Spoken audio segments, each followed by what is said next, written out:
இப்பொழுது தாள் 1 மற்றும் 2 கணிதம் அறிவியல் எழுதுபவர்களுக்கு உரிய அறிவியல் பாடத்தில் திருமதி சே கலைவாணி அவர்கள், பட்டதாரி ஆசிரியர், அரசு மேல்நிலைப்பள்ளி குருகுத்தி அவர்கள் வழிகாட்ட உள்ளார்கள். நன்றி. இன்னைக்கு மின்னியலும் ஒளியியலும் பார்த்துடலாம். மின்னியல்ன்றது நமக்கு தெரியும், உலகமே அதான் இயங்கிக்கிட்டு இருக்கு. அதுக்கு அடிப்படையா இருக்கிறது என்னன்னா, ஒரு ஆட்டம்குள்ள இருக்கக்கூடிய சப்பட்டாமிக் இப்ப ஒரு அணுல இருக்கக்கூடிய அணுவினுடைய உட்துகள்கள் அது மூவ் ஆகுறதுனாலதான் என்ன நடக்குதுன்னா கரண்ட் பாஸ் ஆகுது. அப்ப அணுல என்ன இருக்கு அப்படின்னு சொல்லி ஃபர்ஸ்ட் இது கொடுத்துருக்காங்க. ஒரு அணுல 3 துகள்கள் இருக்கும், நிறைய துகள்கள் இருக்கு.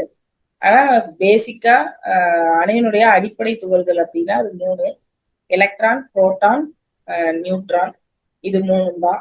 Proton positively charged, electron negatively charged, neutron அது பேரே நியூட்ரான். தட்ஸ் ஒய் நியூட்ரலா இருக்கிறதுனால தான் பேரு நியூட்ரான். அப்ப எப்பவுமே ஒரு அணுல number of electrons is equal to number of protons. எப்பவுமே அதுதான் ஃபர்ஸ்ட் விஷயம். இந்த எலக்ட்ரான்கள் ஒரு அணுவினுடைய வெளிவட்ட பாதையில சுத்தி வருது. நியூட்ரானும் புரோட்டானும் அணுவினுடைய உட்கருவில் காணப்படுகிறது அப்படின்னு சொல்றாங்க. ஸ்டேபிளா நடுநிலைத்தன்மை இல்லை அப்படின்னா அணு நிலையற்றதா மாறிடும். அணு நிலையானதா இருக்கணும் அப்படின்னா எப்பவுமே number of electrons will always be equal to number of protons அப்படின்னு சார். அடுத்தது மின் துகள்கள். இந்த மின் துகள்கள் இப்ப நான் சொன்னேன் இல்லையா, அதை பத்தி தான் அங்கேயும் கொடுத்துருக்காங்க. Proton, electron, neutron. இதுல மின் துகள் அப்படிங்கிறது ஒன்னே ஒண்ணு விளக்கணும், அப்படி இல்லைன்னா அடுத்தது மின் துகள்கள். மின் துகள்கள் அப்படிங்கிறது நியூட்ரான் கண்டிப்பா ஈர்க்கவோ விளக்கவோ செய்யாது. ஆனா இந்த புரோட்டானும் எலக்ட்ரானும் ஒன்றை ஒன்று ஈர்க்கக்கூடிய தன்மையுடையது. அதே மாதிரி எலக்ட்ரான் எலக்ட்ரான் ரிப்பல்ஷன். எப்படி மேக்னெட்ல same poles repel each other, opposite poles attract each அதரோ, அதே மாதிரிதான் இங்க எலக்ட்ரான் புரோட்டான்லயும் கூட. எலக்ட்ரான் பாசிட்டிவ்லி சார்ஜ்ல நோக்கி தான் எலக்ட்ரான் எப்பவுமே மூவ் ஆகும். அதே மாதிரி நெகட்டிவா இருக்கிற பக்கம் தான் பாசிட்டிவ் துகள்கள் நகராது. பட் எப்பவுமே எலக்ட்ரான்கள் தான் நகரும், ஏன்னா அதுதான் வெளிவட்ட பாதையில இருக்கு. புரோட்டான்ஸ் உட்கருக்குள்ளார இருக்கிறதுனால அது என்ன பண்ணாதுன்னா நகராது. ஆனா அது ஒரு பாசிட்டிவ்லி சார்ஜ்டு. எப்பவுமே அணுல number of protons is equal to number of electrons. அப்பதான் அணு நிலையானதாக இருக்கும். இப்ப இந்த ஒன்றை ஒன்று ஈர்த்தல் விளக்குதல் அப்படின்னு சொல்றோம். இததான் என்ன சொல்றாங்க, மின் ஓட்டம் அப்படின்னு சொல்றாங்க. இந்த ஒரே வகைய ஓரின மின் துகள்களுக்கு இடையில விலக்கு விசையும் வேறின மின் துகள்களுக்கு இடையில ஈர்ப்பு விசையும் இருக்கும். இததான் மின் ஊட்டம் அப்படின்னு சொல்றாங்க. இத கூலும் அப்படின்ற அழகால அளக்குறாங்க. ஒரு எலக்ட்ரானோட மின்னூட்டத்தினுடைய மதிப்பு 1.602 இன்ட்டு 10⁻⁻⁻19 கூலும். இதான் அதனுடைய மின்னூட்டத்தினுடைய மதிப்பு. மின்னூட்டத்தை கூலும், கேபிட்டல் சி அதோட அழகு, கூலும் என்ற அழகால அளக்குறாங்க. அடுத்தது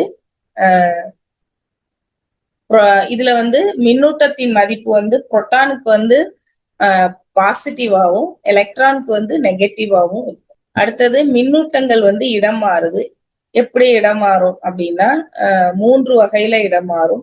1 உராய்வு, 2 கடத்துதல், 3 மின் தூண்டல். உராய்வுனா நமக்கு தெரியும், ஒன்னோட ஒண்ணு உரசுறதன் மூலமாக இடம் மாறுதல். கடத்துதல் அப்படின்னா நமக்கு ஏற்கனவே தெரியும், கண்டக்ஷன்னா ஹீட்லயே நம்ம கண்டக்ஷன் பார்த்தோம். கண்டக்ஷன், கன்வெக்ஷன், ரேடியேஷன் பார்த்தப்ப கண்டக்ஷன்ன்றது பை த கான்டாக்ட். ஒரு 2 பொருள் கான்டாக்ட்ல இருக்கும்போது வெப்பமானது கடத்தப்படும் நிகழ்வுக்கு தான் convection. The same phenomena is here also. கடத்துதல்ன்றதுல என்ன நடக்கும்னா இரண்டு மின்னூட்டம் கொண்ட ரெண்டு பொருள் வந்து ஒன்றை ஒன்று தொட்டு கொள்ளும் போது அது என்ன நடக்கும்னா, ஒரு பொருள்ல இருக்கக்கூடிய மின்னூட்டமானது இன்னொரு பொருளுக்கு கடத்தப்படும். அதுதான் வந்து என்னன்னா கடத்துதல் மூலம் இடமாற்றம். மின் தூண்டல்ன்றது இங்க வந்து ரேடியேஷனை கம்பேர் பண்ணிக்கோங்க. ரேடியேஷன் வந்து எப்படி வந்து எதுவுமே இல்லாம வந்து கடத்தப்படுதோ அந்த மாதிரி ஒரு மின்னூட்டம் பெற்ற ஒரு பொருளை இன்னொரு மின்னூட்டம் அடையாத ஒரு பொருளுக்கு பக்கத்துல கொண்டுட்டு போகும்போது இதுல இருக்கக்கூடிய மின்னூட்டங்கள்னால அதுல எதிர் மின்னூட்டமா இருந்துச்சுன்னா அதில் மின்னூட்டங்களை தூண்டக்கூடிய நிகழ்வு தான் என்ன அப்படின்னா மின் தூண்டல் சொல்றோம். அடுத்து ஃபர்ஸ்ட் உராய்வின் மூலம் இடமாற்றத்துக்கு சீப்பு எக்ஸாம்பிளா கொடுத்துருக்காங்க. அடுத்து கண்ணாடி துண்டு பட்டு துணி, அடுத்து ரப்பர் துண்டு கம்பளி, இது 3 எக்ஸாம்பிளா கொடுத்துருக்காங்க. இதுல சீப்ல வந்து என்ன நடக்கும் அப்படின்னா, சீப்பை வச்சு நம்ம தலையில சீவும் போது நம்ம தலையில இருக்கக்கூடிய ஃப்ரீ எலக்ட்ரான்ஸ் கட்டுரா எலக்ட்ரான்கள் சொல்லுவாங்க. அதாவது வெளிவட்ட பாதையில் சுத்திட்டு இருக்கிற எலக்ட்ரான்கள் என்ன பண்ணும் அப்படின்னா தலையில இருந்து சீப்புக்கு மாறும். அப்ப சீப்பு வந்து எதிர் மின்னூட்டம் பெறும். அப்ப அதுல குட்டி குட்டி பேப்பர்ஸ், ரொம்ப பெரிய பேப்பர் போட்டீங்கன்னா அது ஒர்க் அவுட் ஆகாது. ரொம்ப சின்ன சின்ன மைன்யூட் பேப்பர்ஸ் போட்டீங்கன்னா இந்த சீப்பை வந்து அது கிட்ட கொண்டு போகும்போது அது என்ன பண்ண இழுக்கும். அப்ப சீப்ல மைனஸ் நெகட்டிவ்லி சார்ஜாகவும் இந்த பேப்பர்ஸ் வந்து பாசிட்டிவ்லி சார்ஜாகவும் இருக்கிறதுனால இந்த பேப்பரை வந்து இந்த சீப்பானது இழுக்குது அப்படின்னு. அடுத்து என்ன கொடுத்திருக்காங்கன்னா, ஒரு மின் நடுநிலையில இருக்கக்கூடிய பொருள் லாஸ் ஆஃப் எலக்ட்ரான், அதாவது எலக்ட்ரான்களை இழப்பதன் மூலமாக தான் மின்னூட்டம் அடைந்தே தவிர அது எங்க இருந்து புரோட்டானை வாங்கிக்கல. அது புரோட்டானை வாங்கிக்கிட்டு பாசிட்டிவா மாற முடியாது. அது எதனால பாசிட்டிவா மாறுதுன்னா எலக்ட்ரானை கொடுத்துருது, அதுல இருக்கிற மைனஸ் சார்ஜஸை கொடுத்துருது, நெகட்டிவ் சார்ஜஸை கொடுத்து இழந்துடுறதுனால அது வந்து பாசிட்டிவ்லி சார்ஜா மாறுது. மற்றபடி அது பாசிட்டிவ் சார்ஜை வந்து எங்க இருந்தும் கெயின் பண்றது இல்லை அப்படின்னு சொல்லி உங்களுக்கு திருப்பால கொடுத்துருக்காங்க. இந்த சீப்புக்கு அதை தான் கொடுத்துருக்காங்க. அடுத்தது வந்து கண்ணாடி, அடுத்தது அதை வந்து பட்டு துணியால தேய்க்கிறோம். அப்ப வந்து எதுல வந்து கட்டுரா எலக்ட்ரான்கள் ஃப்ரீ எலக்ட்ரான்ஸ் எங்க இருக்கும் அப்படின்னா கண்ணாடியில இருக்கும். நல்லா ஞாபகம் வச்சுக்கிட்டீங்கன்னா இங்க எல்லாத்துலயுமே வந்து எலக்ட்ரான்கள் எங்க இருந்து போனா காண ஆரம்பிக்கிற இடத்துல இருந்து போகும். இங்க கண்ணாடி, அடுத்து கீழே எபோனைட்ல வந்து கம்பளி, கண்ணாடியிலேருந்து பட்டு துணிக்கு எலக்ட்ரான்கள் என்ன பண்ணப்படும் அப்படின்னா இடமாற்றம் அடையும். அப்ப கண்ணாடி வந்து பாசிட்டிவ்லி சார்ஜா மாறிடும், பட்டு துணி வந்து நெகட்டிவ்லி சார்ஜா மாறிடும். அதே மாதிரி கீழே எபோனைட் தண்டு, அதை வந்து கம்பளியை வச்சு தேய்க்கும் போது கம்பளியில இருக்கக்கூடிய எலக்ட்ரான்ஸ் வந்து எபோனைட் தண்டுக்கு மாறும். அப்ப வந்து எபோனைட் தண்டு வந்து நெகட்டிவ்லி சார்ஜாவும் கம்பளி வந்து பாசிட்டிவ்லி சார்ஜாவும் மாறிடும்.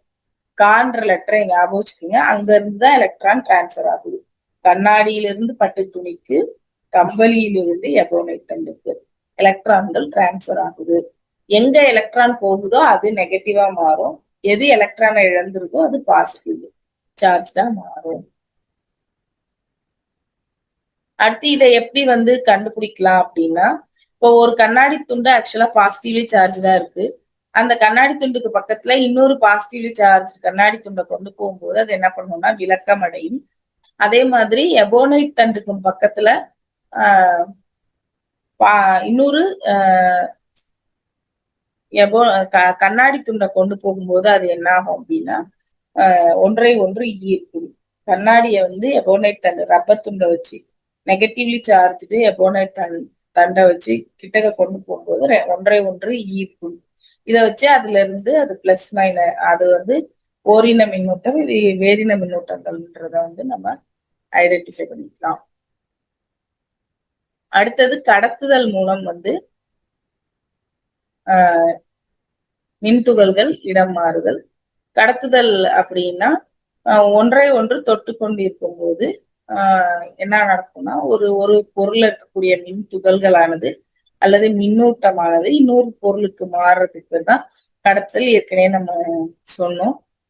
இங்க என்ன கொடுத்துருக்காங்கன்னா கரண்ட்டை தன் வழியாக, அதாவது மின்னூட்டங்களை தன் வழியாக செல்ல அனுமதிக்கும் பொருள் வந்து மின் கடத்தி அப்படின்னு சொல்றோம். அதுக்கு எக்ஸாம்பிளா இந்த அலுமினியம், தாமிரம் கொடுத்திருக்காங்க.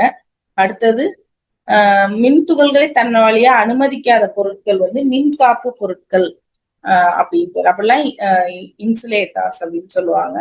தன் வழியாக கரண்ட்டை வந்து என்ன பண்ணாதுன்னா பாஸ் பண்ண அனுமதிக்காது. அதுக்கு எக்ஸாம்பிள் ரப்பர், மரம், நெகிழி பொருள் அப்படின்னு இதெல்லாம் மின்காப்பு பொருட்களாக பயன்படும் கொடுத்துருக்காங்க.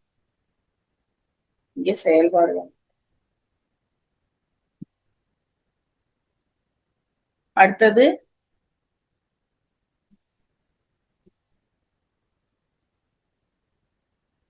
மின் துகள்களினுடைய ஓட்டம். இப்ப வந்து என்னென்ன நினைச்சுக்கிறோம்னா, ஒரு எதிர் மின்னூட்டம் கொண்ட ஒரு பால், அதிக அளவு எதிர் மின்னூட்டம் கொண்ட ஒரு பால், உலோக பால். இன்னொன்னு அதிக அளவு நேர் மின்னூட்டம் கொண்ட உலோக பந்து. அப்ப அதிக அளவு எதிர் மின்னோட்டம்னா எலக்ட்ரான் அதிகமா இருக்கு. அதிக அளவு அதிக அளவு எதிர் மின்னோட்டம்னா எலக்ட்ரான்கள் அதிகமா இருக்கு. அதிக அளவு நேர் மின்னோட்டம்னா எலக்ட்ரான்கள் கம்மியா இருக்கு அப்படின்னு ஞாபகம் வச்சுக்கோங்க. இப்ப என்ன நடக்கும்னா, ரெண்டையும் வந்து ஒரு கம்பியால கனெக்ட் பண்ணும்போது எலக்ட்ரான்கள் என்ன நடக்கும், எலக்ட்ரான்கள் அதிகமா இருக்கிற இடத்துல இருந்து எலக்ட்ரான்கள் குறைவாக இருக்கிற இடத்தை நோக்கி போகும். அப்படிதான் நடக்கும். அப்ப அதிக அளவு எதிர் மின்னூட்டம் உள்ள கோளத்திலிருந்து அதிக அளவு நேர் மின்னூட்டம் உடைய கோளத்திற்கு எலக்ட்ரான்களானது இடம்பெயரும். இந்த நிகழ்வுக்கு பேர் தான் மின்னோட்டம். இதுல என்ன சொல்லியிருக்காங்கன்னா, இந்த நேர் மின்னூட்டம்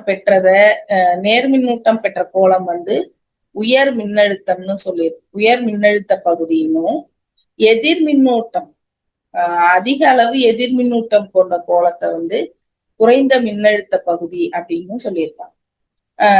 இப்ப அப்படிய பார்த்தோம்னா இதுல என்ன நம்ம புரிஞ்சுக்கிறோம்னா, குறைந்த மின்னழுத்த பகுதியிலிருந்து அதிக மின்னழுத்த பகுதிக்கு வந்து எலக்ட்ரான்கள் வந்து இடம்பெயர்து. இது வந்து கன்வென்ஷனல் மெத்தட். ஆனா மைனஸ்ல இருந்து பிளஸ்க்கு. ஆனா எலக்ட்ரான்கள் எப்படி பாயும்? குறைந்த மின்னழுத்த பகுதியிலிருந்து அதிக மின்னழுத்த பகுதிக்கு, அதாவது அதிகமா எலக்ட்ரான்கள் இருக்கிற நெகட்டிவ்லி சார்ஜ்டு போர்ஷன்ல இருந்து பாசிட்டிவ்லி சார்ஜ்டு போர்ஷனுக்கு என்ன ஆகும்னா எலக்ட்ரான்கள் இடம்பெயரும். ஆனா பிளஸ்ல இருந்து மைனஸ்க்கு போறதாதான் கன்வென்ஷனல் நினைச்சிட்டு இருந்தாங்க. அது வந்து மரபு மின்னோட்டத்தின் திசை.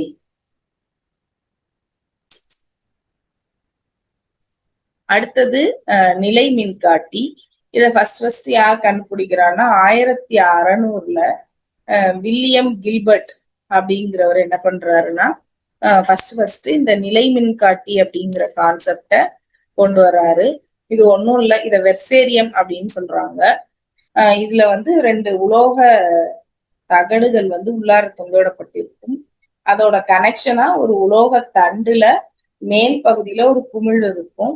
அதுக்கு பக்கத்துல ஏதோ மின்னூட்டம் பெற்ற ஒரு பொருளை நம்ம கொண்டுட்டு போகும்போது கீழே இருக்கக்கூடிய அந்த கீழே தொங்கவிடப்பட்டிருக்கக்கூடிய 2 உலோக தகடுகளும் ஒரே மாதிரியான மின்னூட்டம் பெறதுனால மேல இருக்கிறது நெகட்டிவாக இருந்தால் அது டிஸ்சார்ஜ் ஆகும், கீழே வரும். அப்ப ரெண்டுமே நெகட்டிவ்லி சார்ஜா மாறும். அப்பயும் ஒன்றை ஒன்று விளக்கும். சப்போஸ் மேல இருக்கிறது பாசிட்டிவ் சார்ஜ் மின்னூட்டம் கொண்ட ஒரு பொருளை நம்ம பக்கத்துல கொண்டு வரோம்னா இதுல இருக்கக்கூடிய எலக்ட்ரான்கள் என்ன ஆகும்னா மேல் நோக்கி போகும். அப்ப ரெண்டுமே பாசிட்டிவா மாறிடும். அப்பயும் என்ன பண்ணும்னா ஒன்றை ஒன்று விளக்கும். அப்ப அந்த தத்துவத்தின், அதாவது ஓரின மின்துகள்கள் ஒன்றை ஒன்று விலக்கி கொள்கின்றன. சப்போஸ் கேட்கலாம், நிலை மின்காட்டியினுடைய தத்துவம் என்ன அப்படின்னு கேட்டாங்கன்னா இதுதான் நம்ம சொல்லணும். ஓரின மின்துகள்கள் ஒன்றை ஒன்று விலக்கி கொள்கின்றன. இந்த தத்துவத்தின் அடிப்படையில தான் என்ன பண்ணுதுன்னா இந்த நிலை மின்காட்டியானது இயங்குது அப்படின்னு சொல்லலாம்.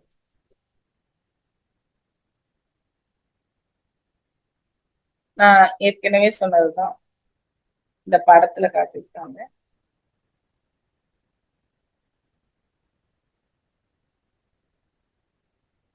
அடுத்தது தங்க இழை நிலை மின்காட்டி.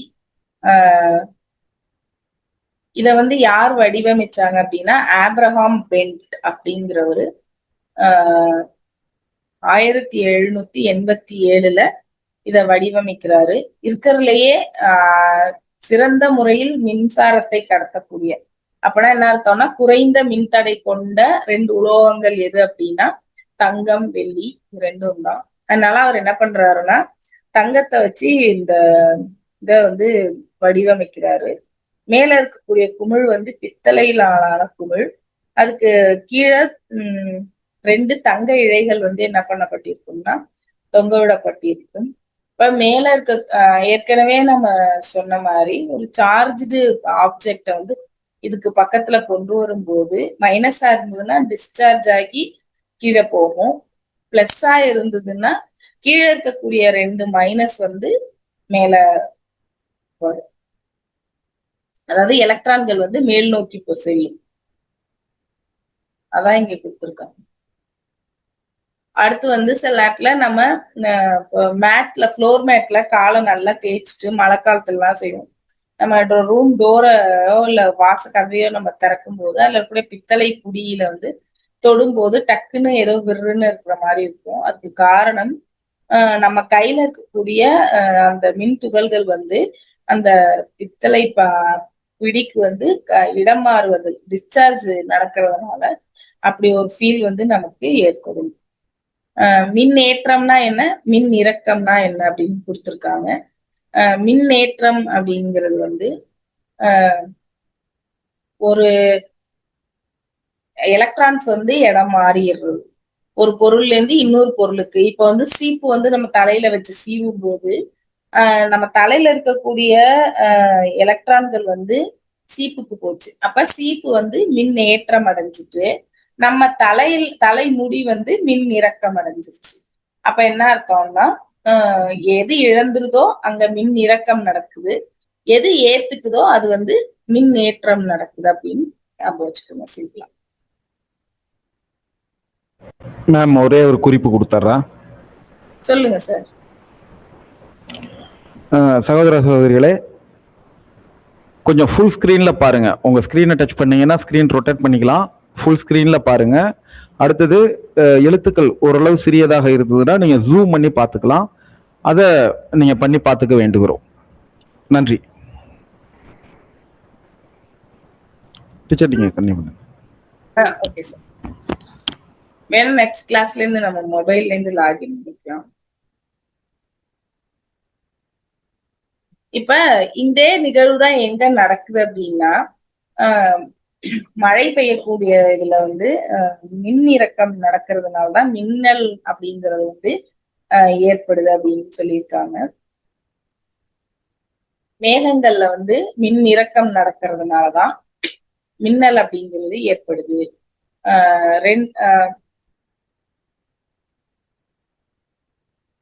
இப்ப இடி மழை மின்னல் இடியோட மழை பெஞ்சிட்டு இருக்கும்போது என்ன நடக்கும் அப்படின்னா கீழே இருக்கக்கூடிய சின்ன சின்ன பனி துகள்கள் வந்து என்ன பண்ணா மேல் நோக்கி போகும்.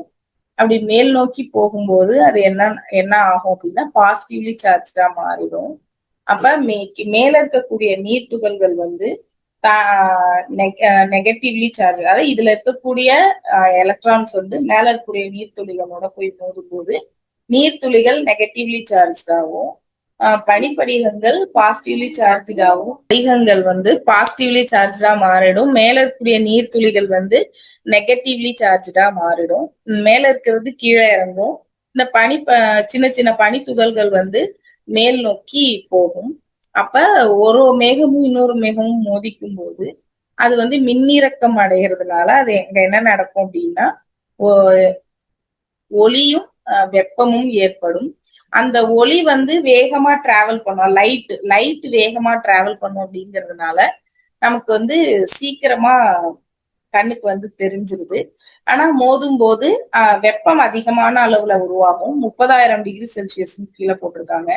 இந்த 30,000 டிகிரி செல்சியஸ்ல அங்க இருக்கக்கூடிய காற்று வந்து விரைவாக என்னன்னா ஒரு சீக்கிரமா விரிவடைந்து சடனா என்ன ஆகுறதுனால குளிர் சுருங்கிறதுனால அங்க வந்து ஒரு சவுண்டு உருவாகும். அதுதான் இடி அப்படின்னு சொல்றோம். ஆக்சுவலா சவுண்டு வந்து லேட்டா தான் வரும். அதாவது அதனுடைய திசைவேகம் கம்மிங்கிறதுனால ஒளியினுடைய திசைவேகம் அதிகம், லைட்டோட திசைவேகம் அதிகம், சவுண்டோட திசைவேகம் கம்மிங்கிறதுனால மின்னல் வந்து நம்ம சீக்கிரமா பாத்துறோம். மின்னல் மின்னி கொஞ்ச நேரம் கழிச்சுதான் ஆனா இடி வந்து நம்ம காதுகளுக்கு வந்து சேரும். அடுத்தது மின்னல் மின்னும் போது ஒரு மரத்துக்கு அடியிலயோ இல்ல கட்டடத்துக்கு அடியிலயோ போய் நம்ம நிக்க கூடாது. தலைய குனிஞ்சு கீழே உட்கார்ந்துறது நல்லது.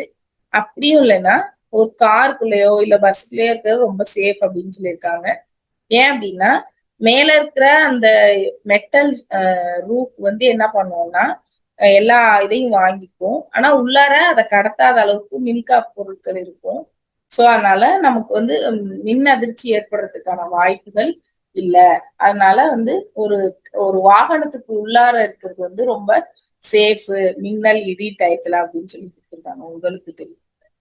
அடுத்தது புவித்தொடுப்பு. புவித்தொடுப்பு அப்படிங்கிறது எதுக்கு அப்படின்னா இப்ப லீக்கேஜ் இருக்கும். இல்ல அப்படின்னா ஒரு பொருள்ல இப்போ ஃபார் எக்ஸாம்பிள் ஹீட் பண்ற டிவைசஸ்ல இப்ப அயன் பாக்ஸோ இல்ல வந்து தண்ணியில ஓடக்கூடிய வாஷிங் மிஷினோ இந்த மாதிரி இதுல எல்லாம் என்னன்னா கரண்ட் போற ஒயர் வந்து இன்சுலேட்டடா இருக்கும். இன்சுலேட்டட்னா காப்பிடப்பட்ட ஒயர்கள் தான் அது உள்ளார இருக்கும். அப்படி இருக்கும். இருந்தாலும் கூட அந்த ஒயருக்கு ஏதாவது ஒரு டேமேஜ் வந்துருச்சு அப்படின்னா அதுல இருக்கக்கூடிய மெட்டல் சர்ஃபேஸ்ல என்ன நடக்கும், என்ன ஆகும், கரண்ட் வந்து பாஸ் ஆகும். அப்ப அதுக்குதான் என்னன்னா எர்த்து கொடுப்பாங்க. இப்ப வந்து இந்த அந்த மெட்டல் சர்ஃபேஸ்ல எர்த்து கொடுக்கும்போது என்னன்னா அந்த மெட்டல் சர்ஃபேஸ்ல பாஸ் ஆகக்கூடிய அந்த கரண்ட் வந்து மின் புவி தொடுப்பு வழியாக பூமியை அடைந்து நமக்கு ஷாக் அடிக்காம நம்ம ப்ரொடெக்ட் பண்றதுக்காக தான் இந்த புவி தொடுப்பு அப்படிங்கிறது. புவி தொடுப்புங்கிறது பூமி வந்து மின்சாரத்தை அதாவது எல்லாத்தையுமே உள்வாங்கிக்கும் அப்படிங்கிறதுனால இந்த புவி தொடுப்பின் வழியாக லீக் ஆகுற எக்ஸஸ் சார்ஜஸ டிஸ்சார்ஜ் பண்றதுக்கு யூஸ் ஆகக்கூடியதுதான் என்ன அப்படின்னா எர்த் கனெக்ஷன். நம்ம வீடுகள்லயுமே வந்து எர்த் கனெக்ஷன்ன்றது ரொம்ப ரொம்ப முக்கியம். அதுதான் வந்து ஒரு வீட்டோட கரண்ட் கனெக்ஷன் பாதுகாப்பா இருக்குன்னா எர்த் வந்து ப்ராப்பரா கொடுத்துருக்கணும். எர்த் ப்ராப்பரா இருந்தா மட்டும்தான் எந்த இதுவுமே டேமேஜ் அப்படிங்கிறது நடக்காது. வீட்டுல அடிக்கடி மின் சாதனங்கள் வீணா போகுது, கரண்ட் வோல்டேஜ் இஷ்யூஸ் வருது, அடிக்கடி வந்து புகையுது ஸ்விட்சஸ் அப்படின்னா ஒண்ணு ஃபியூஸ வந்து ரொம்ப கனமா போட்டிருக்கோம் ஃபர்ஸ்ட் விஷயம். ஏன்னா ஃபியூஸ் வந்து போகணும். ஃபியூஸ் போகுதுன்னாவே வந்து ஜாஸ்தியா கரண்ட் இழுக்குது நம்ம வீடுன்னு தான் இருக்கும். ஃபியூஸ் போகுதுன்னு பயந்துட்டு நம்ம கனமா போட்டோம்னா என்ன நடக்கும்னா அந்த உள்ளார இருக்கக்கூடிய சாதனங்கள்ல கண்டிப்பா மெட்டல்ஸ் யூஸ் பண்ணுவாங்க. எல்லா சாதனத்திலயுமே மெட்டல்ஸ் வந்து இருக்கு. மெட்டல்ஸ் ஏன்னா மெட்டல்ஸ் தான் வந்து கண்டக்டிங் மெட்டீரியல்ஸ். அது இல்லாத எந்த எலக்ட்ரிக் சாதனமுமே வீட்டுல வச்சுக்க முடியாது. ஸோ அது இன்சுலேட்டடா வேணா இருக்கலாம் வெளியில. அது இன்சுலேஷனும் உருகி போற அளவுக்கு அப்புறம் லீக்கேஜ் வரும். ஸோ வந்து ஃபியூஸ்ன்றது வந்து ரொம்ப கான்சியஸா வீட்டுல வந்து எளிதில் உருகக்கூடிய ஒரு பொருளாலான நிக்ரோ பின்னணி கொடுத்துருக்காங்க. அந்த பொருளாலான ஒரு இதைதான் வந்து நம்ம ஃபியூஸா பயன்படுத்தணும். அப்ப இந்த எர்த் கனெக்ஷனை வந்து ப்ராப்பரா இருக்கா அப்படிங்கறத நம்ம பார்க்கணும். சில நேரத்துல இந்த எர்த்து கம்பிய சொருகி இருக்கிற உள்ளார வந்து எப்பவுமே ஒரு பைப்ப இரும்பு பைப் அடிச்சு அதுலதான் எர்த்தை கொண்டு போய் கொடுப்பாங்க. அந்த இரும்பு பைப் என்ன ஆயிடும்னா செரிச்சு போயிருக்கும். அப்போ வந்து எர்த் அங்க வேலை செய்யாது. பேருக்கு அங்க எர்த்துன்னு ஒண்ணு இருக்குமே தவிர ஆனா எர்த்து ப்ராப்பரா வேலை செய்யாது. சோ வந்து எர்த்து வந்து நம்ம வீட்டுல கரெக்டா இருக்குதா அப்படிங்கறத நம்ம வந்து வெரிஃபை பண்ணிக்கணும். அதுக்கு அப்ப அது எப்படி கரெக்டா இருக்கும்னா நம்ம வீட்டுல எந்த சாதனமும் இப்ப எங்க வீட்டுல எல்லாம் நிறைய வாட்டி என்னன்னா இந்த சுவிட்சஸ் வந்து என்ன ஆயிடும்னா ஒரு நாள் வந்து இந்த ஹீட்டரோட சுவிட்ச் வந்து அப்படியே உருகிருச்சு. அப்ப அதுக்கெல்லாம் காரணம் வந்து இந்த லீக்கேஜ் தான். அப்ப எர்த்து ப்ராப்பரா இல்ல. அப்ப எர்த்து வந்து ப்ராப்பரா வச்சுக்கணும். ஃபியூஸ் வந்து கனமான ஒயர்னால போடக்கூடாது ஓரளவு வந்து மெல்லிசான இருக்கக்கூடிய ஒயர்கள்ல தான் வந்து என்ன பண்ணணும்னா ஃபியூஸ் இருக்கணும். அடுத்து இங்க உங்களுக்கு தெரியுமால என்ன கொடுத்திருக்காங்கன்னா, ஏன் வந்து மின்னல் விழும்போது மரம் அதுல இருக்கக்கூடிய நீர் வந்து ஆவியாக அதீத வெப்பத்தினால நீர் ஆவியாகிறதுனால அந்த மரம் வந்து எரிந்து போகுது அப்படின்னு சொல்லி கொடுத்திருக்கோம். அப்போ ஒரு இதுல வந்து 3 விஷயம் இருக்கும். ஒண்ணு மின்னோட்ட கம்பி, நமக்கே தெரியும் நியூட்ரல்னு ஒண்ணு வச்சிருப்பாங்க. கரண்ட் வந்து ஒரு இப்போ இந்த டெஸ்டரை வச்சு டெஸ்ட் பண்ணா 3 இந்த பிளக் பாயிண்ட்ல 3 ஹோல்ல ஒரு ஹோல்ல தான் கரண்ட் வரும். ஒண்ணு வந்து நியூட்ரலா இருக்கும், இன்னொன்னு வந்து எர்த்து. அடுத்தது மின்னல் கடத்தி. இந்த மின்னல் கடத்தி அப்படிங்கிறது அதோட தத்துவம் என்னன்னா, நாம் படிச்சோம் இல்லையா, மேகங்கள் வந்து மழை நீர் வந்து கீழே நெகட்டிவ்லி சார்ஜ் கீழே வரும். மேகங்களுடைய கீழ்ப்பகுதி எப்பவுமே நெகட்டிவ்லி சார்ஜா இருக்கும். அப்ப ஷார்ப் எட்ஜஸ் வந்து அத ஈர்க்கக்கூடிய விதத்துல அமைஞ்சிருக்கும். இந்த மின்னல் கடத்தி அப்படி இல்லைன்னா லைட்னிங் ப்ரொடெக்டர் அப்படின்னு சொல்லுவாங்க. இது வந்து ஒரு ஒரு மெட்டலால ஆன 2 தகட தாமிர கம்பியினால் பிணைக்கப்பட்ட ஒரு பகுதி. ஒரு சின்ன சிம்பிளான ஒரு இதுதான் எக்யூப்மெண்ட் தான். அது என்ன பண்ணுவாங்கன்னா, மேல ஒரு தகடு இருக்கும், அதுக்கு ஷார்ப் எட்ஜ் இருக்கும். அந்த தகட்டை வந்து என்ன பண்ணிருப்பாங்கன்னா தாமிர கம்பியினால செவுத்துல அடிச்சு கீழே வந்து என்ன பண்ணுவாங்கன்னா எர்த்து கொடுத்துருப்பாங்க. அப்ப என்ன ஆகும்னா, மேல மேகங்கள் வந்தாலும் அது விழற மாதிரி இருந்தாலும் அதுல அடிப்பகுதியில இருக்கக்கூடிய நெகட்டிவ் சார்ஜை இது டிஸ்சார்ஜ் பண்ணிடும். டிஸ்சார்ஜ் பண்ணி எர்த்துக்கு கொண்டு போய் கொடுக்கும். அப்ப என்ன ஆயிடும்னா, அங்க வந்து இடி கீழே விழாம இந்த கட்டடத்தை ப்ரொடெக்ட் பண்ணும். இப்போ உயரமான கட்டடங்களுக்கு எல்லாத்துக்குமே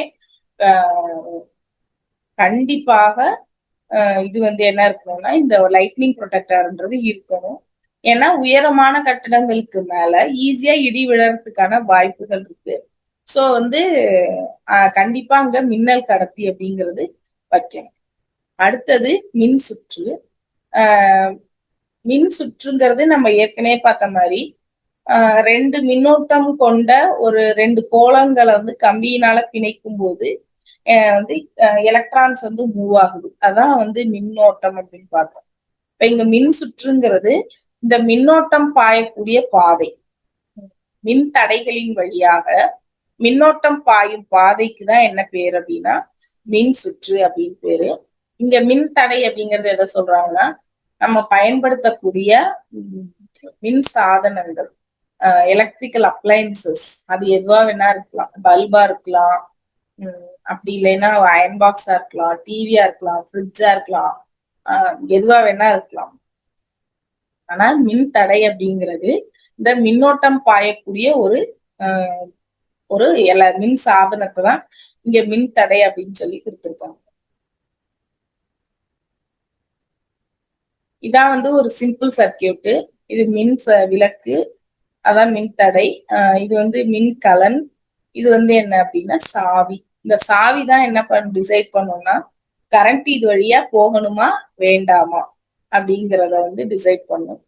மூடிய சுற்றின் வழியாக தான் கரண்ட் வந்து பாயும்.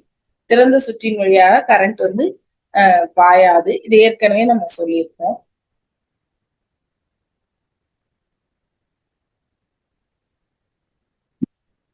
அடுத்து இந்த மின் சுற்று வந்து 2 வகைப்படும். ஒன்று தொடர் இணைப்பு, இன்னொன்னு பக்க இணைப்பு. இது பத்தியும் ஏற்கனவே நம்ம பார்த்திருப்போம்னு நினைக்கிறேன்.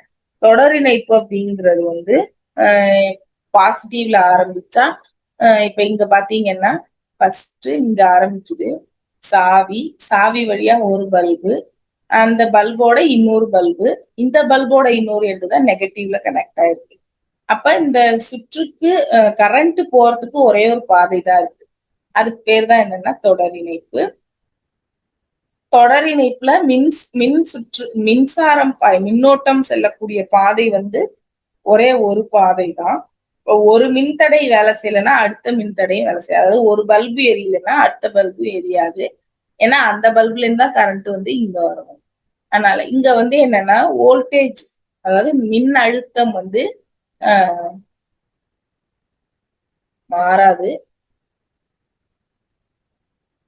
மின்னோட்டம் I வந்து கான்ஸ்டன்ட், மின்னோட்டம் வந்து நிலையானதா இருக்கும். மின்னழுத்த வேறுபாடு வந்து மாறும். இங்க I. V அப்படிங்கிறது வோல்டேஜ், மின்னழுத்த வேறுபாடு. இப்ப நிறைய மின்தடைகள் இருக்கும்போது இதன் வழியாக செல்லக்கூடிய கரண்ட், மின்னோட்டம் சமமா இருக்கும் ஒரு பல்புலயும் இன்னொரு பல்புலயும்.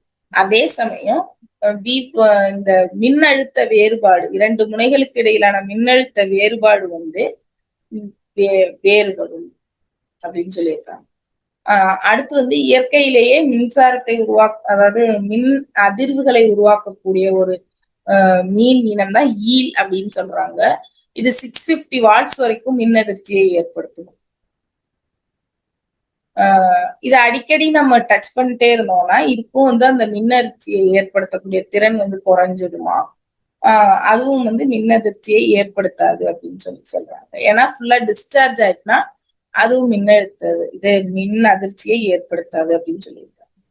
அப்ப தொடர் இணைப்புல நம்ம ஒண்ணு தெரிஞ்சுக்கணும், மின்னோட்டம் பாயக்கூடிய பாதை வந்து ஒரே ஒரு தான். அது பிளஸ்ல ஆரம்பிச்சு மின் தடைகள் வரிசையாக ஒன்றன் பின் ஒன்றாக இணைக்கப்படும். அதுக்கு எக்ஸாம்பிள் வந்து சீரியல் லைட் நம்ம பார்த்துருக்கோம்ல.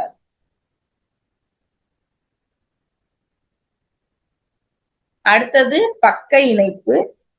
இந்த பக்க இணைப்பு அப்படிங்கிறது இதுக்கு வந்து மின்சாரம் செல்லக்கூடிய பாதை வந்து எத்தனை மின்தடை இணைச்சிருக்கோமோ அத்தனை பாதை. இப்ப நம்ம வீட்டுல போஸ்ட் மரம் பொதுவா இருக்கும். நம்ம வீட்டுக்கு ஒரு கனெக்ஷன் இருக்கும், பக்கத்து வீட்டுக்கு ஒரு கனெக்ஷன் இருக்கும், எதிர் வீட்டுக்கு ஒரு கனெக்ஷன் இருக்கும். அப்போ ஒவ்வொரு வீட்டுக்கும் ஒரு கனெக்ஷன். இப்போ ஒரு வீட்டுல இருக்கக்கூடிய ஃபியூஸ் போற மாதிரியான செயல்கள் வந்து பக்கத்து வீட்டை எந்த விதத்திலையும் பாதிக்காது. அப்ப வந்து நம்மளுடைய மின் பாதை அவங்களோட மின்பாதை எந்த விதத்திலையும் பாதிக்காது. அப்ப மின்சாரம் செல்லக்கூடிய பாதை, மின் சுற்றுல வந்து மின் பாதை வந்து ஒன்றுக்கும் மேற்பட்டது இருக்கும். எத்தனை மின்தடைகளை இணைக்கிறோமோ அத்தனை மின்பாதைகள் வந்து இந்த பக்க இணைப்புல இருக்கும்.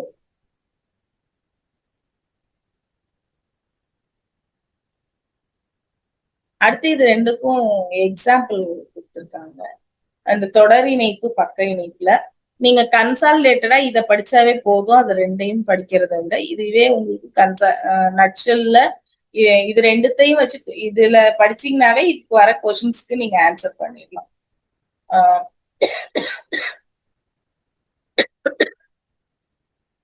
இப்ப இதுல வந்து மின்னோட்டம் சமமா இருக்கும். இங்க வந்து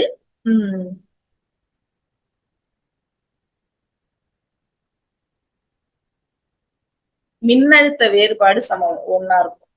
இங்க வந்து அவங்க வேற மாதிரி கொடுத்திருக்காங்க. இதுல வந்து I வந்து எல்லா இடத்துலயும் I சமமா இருக்கும், இங்க V சமமா இருக்கும். அடுத்தது இங்க அதான் சொல்லியிருக்காங்க. இங்க அப்படியே இங்க வந்து I சேமா இருக்கும், இங்க இது சமமா இருக்கும்னு சொல்லிட்டு இங்க அதோட கூடுதல் அங்க போட்டிருந்தாங்கல்ல, V is equal to V1 plus V2 plus V3. அததான் இந்த பாயிண்ட்ல கொடுத்திருக்காங்க. இங்க வந்து I is equal to I1 plus I2 plus I3 அப்படின்னு சொல்லியிருக்காங்க. ஒட்டுமொத்த இது வந்து எல்லாத்தோட கூடுதல் வந்து சுற்றில் பாயக்கூடிய மொத்த மின்னோட்டத்திற்கு சமமாக இருக்கும்.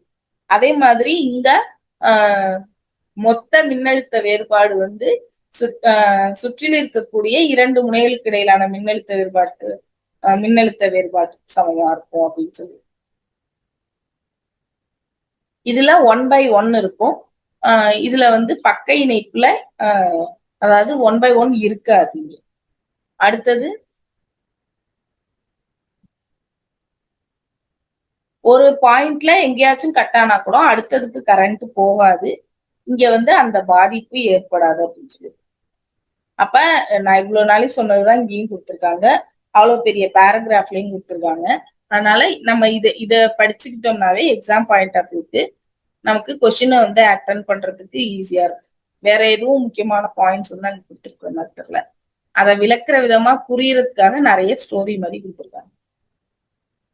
அடுத்தது மின்னோட்டத்தினுடைய விளைவுகள்.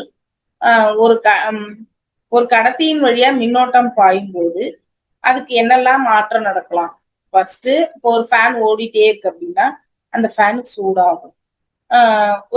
ஒரு எலக்ட்ரோலைட்னு சொல்ல மின் பகுளி வழியாக கரண்ட் போனுச்சுன்னா அது வந்து நேர் மற்றும் எதிர்மின் அயனிகளாக பிரிஞ்சிடலாம். அப்ப வந்து அங்க வந்து என்ன நடக்கலாம், மின்னாற்பகுப்பு நடக்கலாம். அப்ப என்னென்ன விஷயங்கள் நடக்கலாம் அப்படின்னா, வெப்ப ஆற்றலா மாறலாம், இயந்திர ஆற்றலா மாறலாம். ஃபேன் ஓடுது, அப்ப வெப்ப ஆற்றல் நம்ம எலக்ட்ரிக் குக்கர் வச்சு சமைக்கிறோம், அயன் பாக்ஸ் வச்சு அயன் பண்றோம். அடுத்தது வேதி ஆற்றலா மாறுது. இது வந்து எங்க யூஸ் ஆகும் அப்படின்னா இந்த பியூரிபிகேஷன்ல இந்த கனிமங்களை தூய்மைப்படுத்துற இதுல வந்து அது பயன்படும். அடுத்தது காந்த ஆற்றல். இப்போ வந்து என்னன்னா ஒரு மின்சாரம் பாயக்கூடிய உலோகத்துல அது வந்து காந்தமாக மாறக்கூடிய பண்பு சிலதுல இருக்கும்.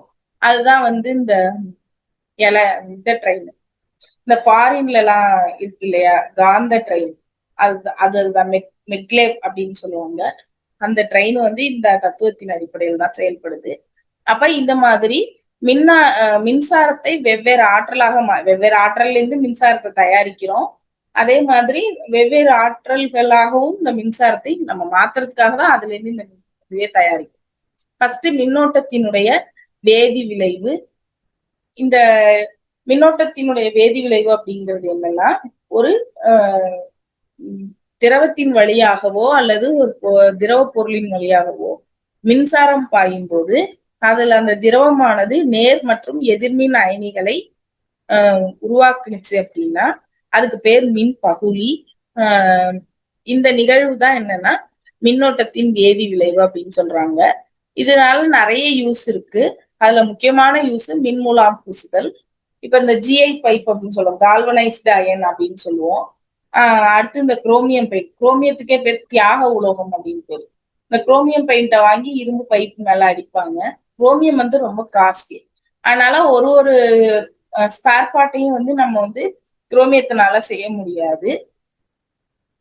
அப்ப அதுக்கு பதிலா என்ன பண்ணலாம்னா குரோமியத்தை வந்து அது மேல பூசலாம். அப்ப அது என்ன ஆகும் அப்படின்னா சீக்கிரமா அரிமானம் ஏற்படாது. அதே மாதிரிதான் ஜிஐ பைப்பும். அது வந்து என்ன பண்ணோம்னா அரிமானம் ஏற்படக்கூடிய ஒரு உலோகத்தின் மீது, ஃபார் எக்ஸாம்பிள் இரும்பின் மீது இந்த இது அது பேர் என்ன, நம்ம கால்வனைசேஷன்னா மின்முலாம் பூசுதல் பேர் தான் கால்வனைசேஷன் அப்படின்னு சொல்றோம். ஜிங்க் இருக்கு இல்லையா, வெள்ளியன்னு சொல்லுவோம், அத வந்து அது மேல பூசுறதுக்கு பேர் தான் என்ன அப்படின்னா மின் முலாம் பூசுதல். நாகத்தகடு அப்படின்னு சொல்லுவாங்க. நாகத்தகடுன்னா துத்தநாகத்தை வந்து அந்த இது மேல பூசுறதுக்கு பேர் தான் வந்து மின் முலாம் பூசுதல் அப்படின்னு சொல்லி. அது எதன் மூலமா நடக்கும்னா மின் பகுளி சொல்யூஷன் வச்சிருவாங்க. அதுல வந்து 2 ராடு, எதை வந்து மின்முலாம் பூசணுமோ அதை எதிர்மின் முனையா எடுத்துப்பாங்க, எந்த உலோகத்தை பூசணுமோ அதை நேர்மின் முனையா எடுத்துப்பாங்க. இப்ப இது வழியா கரண்ட்டை பாஸ் பண்ணும்போது இந்த நேர்மின் முனையில இருக்கக்கூடிய உலோகமானது இடம்பெயர்ந்து போய் எங்க சேரும்னா எதிர்மின் முனையில சேரும். அப்ப அது மேல படிக்கும் லேயரா அப்படின்னு சொல்றாங்க. அதான் மின்முலாம் பூசுதல். இதுல முக்கியமான பாயிண்ட் நீங்க என்ன தெரிஞ்சுக்கணும்னா, மின்முலாம் பூசுறதுல முலாம் பூச வேண்டிய ஒரு பொருளை எந்த மின்வாயாக எடுத்துப்பாங்க, எதிர்மின் வாயாக எடுத்துப்பாங்க. வெப்ப விளைவு. இப்ப மின்னோட்டம் பாயக்கூடிய கடத்தியில வந்து என்ன நடக்கும்னா, ஏற்கனவே நான் சொன்னேன் இல்லையா, ரங்கநாதன் ஸ்ட்ரீட்ல ஒரு கடத்திற்குள்ளார நம்ம போறோம், கூட்டம் ஜாஸ்தியா இருக்கு. அப்ப வந்து நம்மளால ஈஸியா நம்மளோட டெஸ்டினேஷன் போய் ரீச் பண்ண முடியாது. அதே கூட்டம் இல்லாத ரோட்ல வந்து நம்ம ஈஸியா போயிடலாம். அப்ப கூட்டம் ஜாஸ்தியா இருக்கிற ரோடுங்கிறது மின்தடை அதிகமாக இருக்கக்கூடியது, கூட்டம் கம்மியா இருக்கிற ரோடு வந்து மின்தடை குறைவாக இருக்கக்கூடியது. அப்ப எவ்வளவுக்கு எவ்வளவு மின்தடை அதிகமா இருக்கோ அவ்வளவுக்கு எவ்வளவு அந்த எலமெண்ட் வந்து ஹீட் ஆகும். எவ்வளவுக்கு எவ்வளவு மின்தடை குறைவா இருக்கோ அது அவ்வளவுக்கு எவ்வளவு ஹீட் ஆகாது. ஏன்னா அங்க ஃப்ரிக்ஷன் வந்து இருக்காது. இது எலக்ட்ரான் போகுது, போற எலக்ட்ரானை ஈஸியா போக விட்டுருச்சுன்னா அங்க பிரச்சனையே இல்லை. அது தடுத்துச்சுன்னா தான் அங்க என்ன ஆகும் அப்படின்னா ரெண்டும் ஒன்னோட ஒன்று மோதும். அப்ப வந்து உராய்வு ஏற்படும். அப்ப அந்த உராய்வு விசை அதிகமாக இருந்துச்சு அப்படின்னா என்ன நடக்கும்னா அங்க வெப்பமானது நமக்கு ரெண்டு கையை நம்ம ஒன்னோட ஒண்ணு தேய்க்கும் போது என்ன ஆகும்னா வெப்ப ஆற்றலானது உருவாகும். அப்ப உராய்வின் மூலம் என்ன நடக்கும்னா இது வெப்ப ஆற்றலானது உண்டாகுங்கிறது நமக்கே தெரியும். இங்க எதனாலன்னா மின் துகள்களின் உராய்வின் காரணமாக வெப்ப ஆற்றலானது உருவாகுது அப்படின்னு சொல்லியிருக்காங்க. அது வந்து யூஸ் பண்ணிதான் நம்ம வந்து இந்த அயன் பாக்ஸ், ரொட்டி சுடும் இயந்திரம், அப்புறம் வந்து எலக்ட்ரிக் குக்கரு, இது எல்லாமே எந்த தத்துவத்தின் அடிப்படையில இயங்குதுன்னா இந்த மின்னோட்டத்தினுடைய வெப்ப விளைவினாலதான் இயங்குது அப்படின்னு சொல்லியிருக்காங்க. அடுத்து அதுலயே வந்து குறைவான உருகுநிலை கொண்ட உலோகங்களை மின் உருகி இழையா பயன்படுத்தும். இதோ வெள்ளியம் மற்றும் காரியத்தால் கலவையினாலான உலோகம் இது. அது வந்து மின் உருகியா பயன்படுத்தும். அதே சமயம் அதிகமான உருகுநிலை கொண்ட, உருகுநிலைனா அதிகமான வெப்பநிலை வெப்பத்தில் உருவாக்கக்கூடிய பொருட்களை வந்து நம்ம அந்த முன்னாடி வந்துட்டு இருந்தது, இப்ப ரொம்ப ரொம்ப ரேர் கேஸா போச்சு. எனக்கு தெரிஞ்சு அதை நான் பார்த்தே ஒரு 5 years இருக்கு. இந்த குண்டு பல்புன்னு சொல்லுவோம். அதுக்குள்ளார வந்து ஒரு ஃபிலமெண்ட் இருக்கும். அந்த நம்ம லைட்டை போட்டதும் அந்த ஃபிலமெண்ட் வந்து பளிச்சுன்னு எரியும். அப்ப வந்து அந்த ஃபிலமெண்ட் வந்து அதிகமான உருகுநிலை கொண்ட டங்ஸ்டன் அப்படிங்கக்கூடிய ஒரு உலோகத்தால் ஆனது. அது வந்து அதிகமான உருகுநிலை இருக்காங்க, சீக்கிரமா என்ன பண்ணிடாதுன்னா உருகாது. அது வந்து ஒளிரக்கூடிய பண்பு, லைட்டை எமிட் பண்ணுது.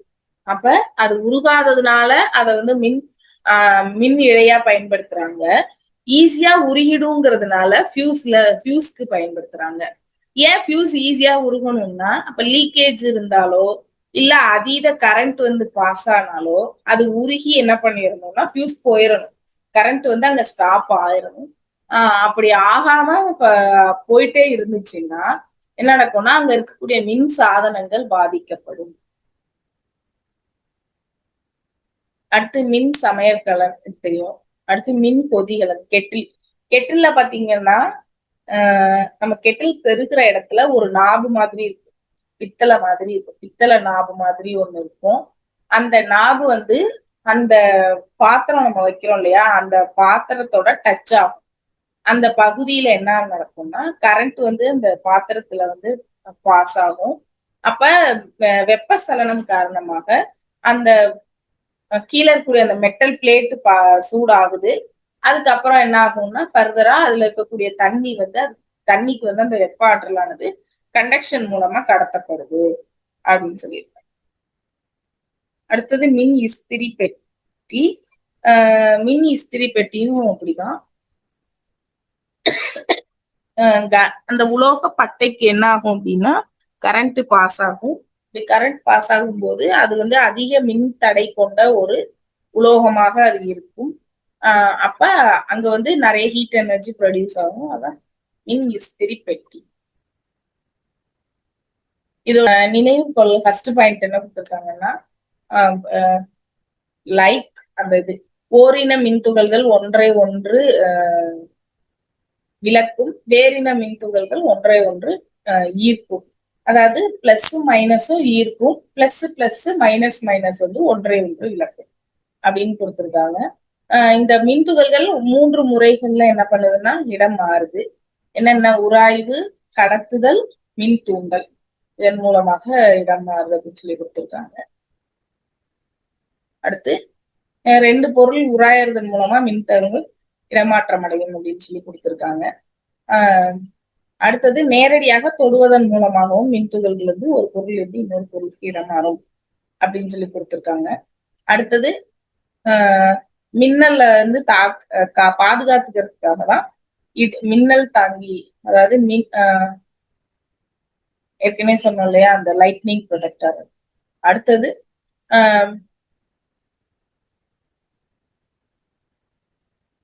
மின்னூட்டம் பெற்ற பொருளை வந்து இன்னொரு பொருள் பக்கத்துல கொண்டு போகும்போது தொடாமையே அங்க வந்து சார்ஜஸை இன்டியூஸ் பண்றது, மின்னூட்டம் அடைய செய்யறதுக்கு பேர் தான் மின் தூண்டல் அப்படின்னு சொல்லி கொடுத்துருக்காங்க.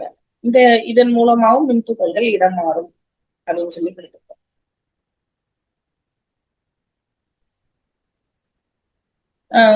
ஒரு எளிய மின் சுற்று வந்து என்னென்ன இருக்கும்? மின்கலன், அடுத்தது உலோக கம்பி இருக்கும், அடுத்தது மின்தடை. அதாவது எந்த பொருள் வந்து அங்க இயங்குதோ அதான் மின்தடை அப்படின்னு சொல்லி கொடுத்திருக்காங்க. இன்னொன்னு சாவி. இது 4ம் சேர்ந்ததுக்கு பேர் தான் ஒரு எளிய மின் சுற்று. இதுல வந்து மின் மூலம் எங்க இருந்து கரண்ட் உற்பத்தி ஆகுதுன்னா பேட்டரி மின்கலத்துல இருந்து உற்பத்தி ஆகுது. எதன் வழியா போகுதுன்னா உலோக கம்பியின் வழியாக செல்லுது. அத போகணுமா வேணாமான்னு கட்டுப்படுத்துறதுதான் சாவி. இந்த கரண்ட்டை எது வாங்கிக்குதுன்னா இந்த மின்தடை. அதாவது இந்த புவி தொடுப்புங்கிறது குறைந்த மின்தடை கொண்ட ஒரு பொருளாக இருக்கும். அது என்ன பண்ணும்னா எக்ஸஸா இருக்கக்கூடிய சார்ஜஸ என்ன பண்ணும்னா பூமிக்கு கொண்டுட்டு போய் சேர்க்கும். அடுத்தது நிலை மின்காட்டி. ஒரு பொருள் வந்து சார்ஜ்டா இல்ல சார்ஜ்டு இல்லையா, அதாவது மின்னூட்டங்கள் அதுல இருக்கா இல்லையா அப்படிங்கிறத, மின்னூட்டம் பெற்ற பொருளா மின்னூட்டம் அடையாத பொருளா அப்படிங்கறத வந்து இந்த நிலை மின்காட்டியை வச்சு நம்மளால கண்டுபிடிக்க முடியும். அடுத்து வந்து மின்னோட்டத்தின், அதாவது கரண்ட்டை பாஸ் பண்ணி ஒரு உலோகத்தை இன்னொரு உலோகத்தின் மேற்பரப்பில் படிய வைக்கக்கூடிய நிகழ்வு தான் என்ன பேருனா மின் முலாம் பூசுதல். அடுத்து உறுதிநிலை கொண்ட வெள்ளியம் காரியம். இந்த கலவை வந்து என்னவா பயன்படுதுன்னா மின் உருகி கம்பியா பயன்படுது, ஃபியூஸா பயன்படுதுன்னு சொல்லி.